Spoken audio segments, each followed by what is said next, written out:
sport, les infos, la musique, l'actualité, de tout amusé et servi à chaud pour vous sur Radio Clédou.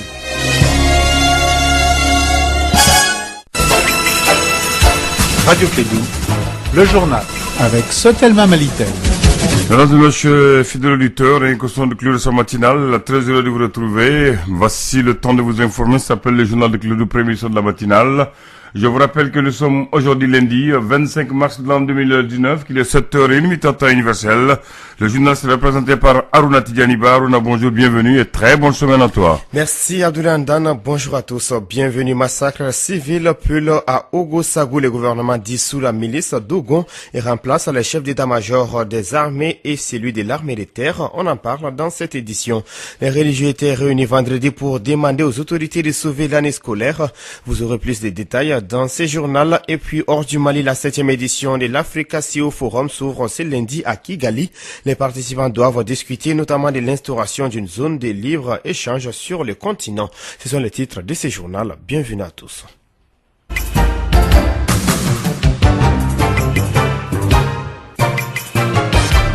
Une fois de plus, bonjour à tous et merci de nous rester fidèles. Je vous l'annonçais tantôt, 135 civils ont trouvé la mort samedi dans des attaques contre les villages de Ogo-Sagou, Welingara et Guyagou dans les cercles de Bankas dans la région de Mopti au lendemain des carnages.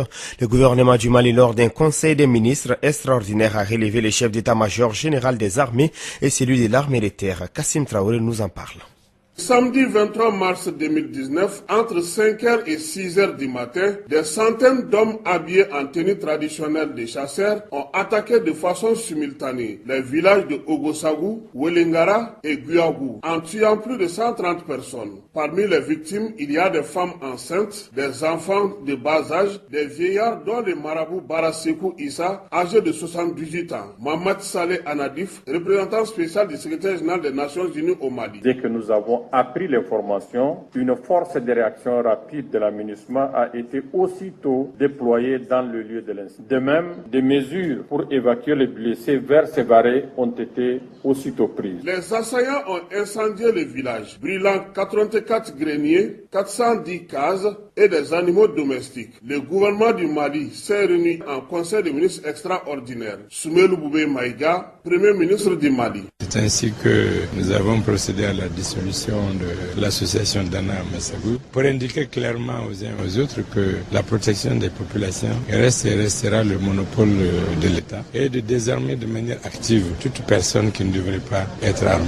Et puis le Conseil a procédé à la nomination de nouveaux chefs militaires, en essayant de remobiliser encore plus nos forces. Cette attaque est la plus meurtrière depuis le début de la crise en 2012 au Mali. Le Conseil de sécurité de l'ONU condamne cette attaque contre Ogo-Sagou. En fin de mission au Mali, les membres du Conseil de sécurité ont animé une conférence de presse à Bamako. Elle a été dominée par cette actualité. Kassim Traoré.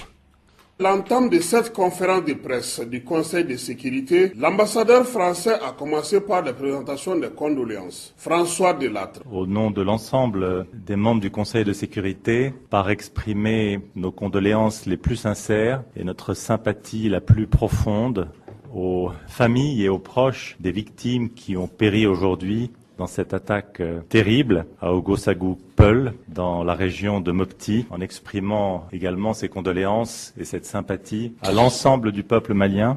Nous condamnons naturellement, dans les termes les plus fermes, cette attaque inqualifiable. Le représentant spécial des Nations Unies dit avoir pris les dispositions dès l'annonce de cette attaque. Mamad Saleh Anadif. Nous nous tenons prêts en tout cas à soutenir le gouvernement du Mali pour toute action en vue d'apaiser la situation, tout comme en tant que représentant spécial du secrétaire général. Les membres du Conseil de sécurité sont à Bamako pour faire une évaluation avant la rencontre interministérielle d'évaluation de l'accord. François Delattre. 6 mois après les élections dans ce pays et 3 mois avant le renouvellement du mandat de la MINUSMA. Nous sommes par ailleurs à quelques jours d'une réunion ministérielle importante du Conseil de sécurité qui se tiendra le 29 mars à New York sous la présidence de notre ministre des Affaires étrangères, Jean-Yves Le Drian, qui sera précisément l'occasion de prendre des orientations ou décisions importantes sur l'avenir de l'engagement, de l'accompagnement international du processus de paix malien et sur le futur de la MINUSMA. Pendant leur séjour,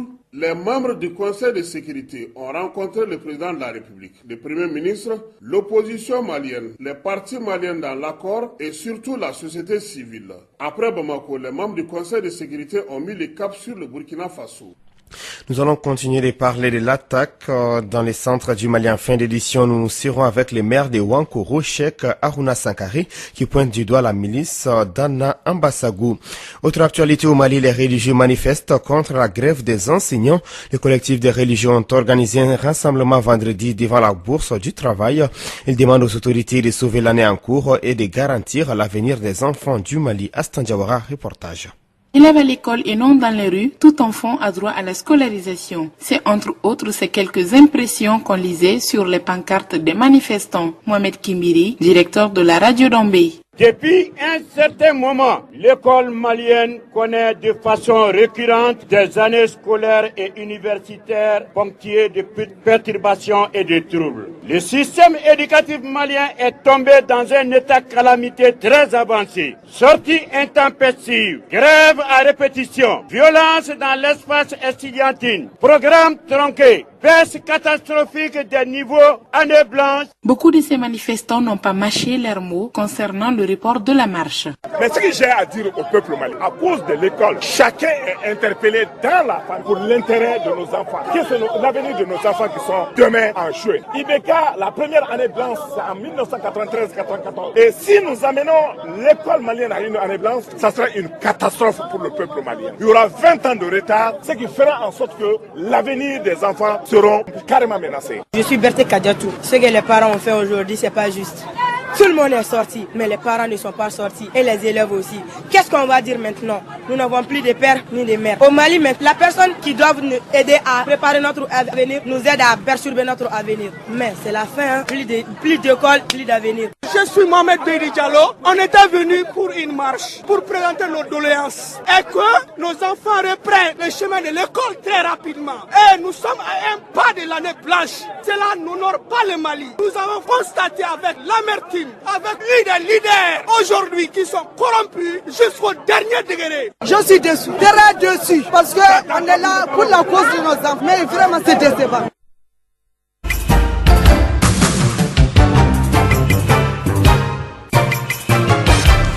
C'est ce qui nous conduit à l'actualité internationale. Le président rwandais Paul Kagame doit ouvrir ce lundi 25 mars à Kigali l'Africa CEO Forum. C'est la 7e édition de ce rendez-vous des chefs de l'entreprise du continent organisé par les magazines Jeune Afrique et par la Banque mondiale.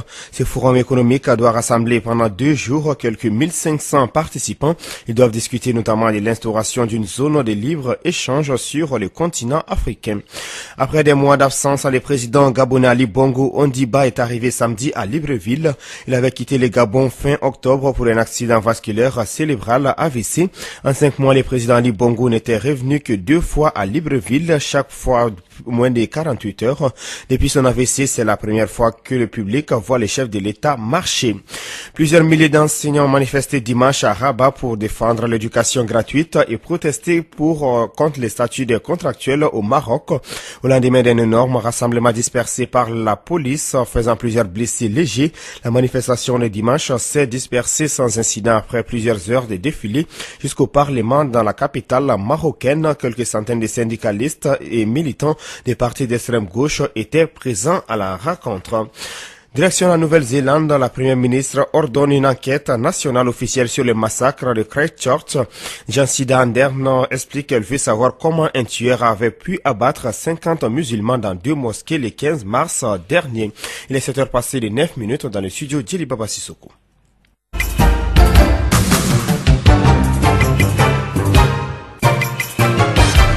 Parlons culture à présent pour la sortie de son nouvel album. Mon combat, la rappeuse malienne Ami Yereoulou a organisé un concert ce week-end au Palais de la Culture de Bamako. C'est aussi une façon pour l'artiste de commémorer la Journée internationale de la femme. Nous l'écoutons au micro d'Astan Diawara.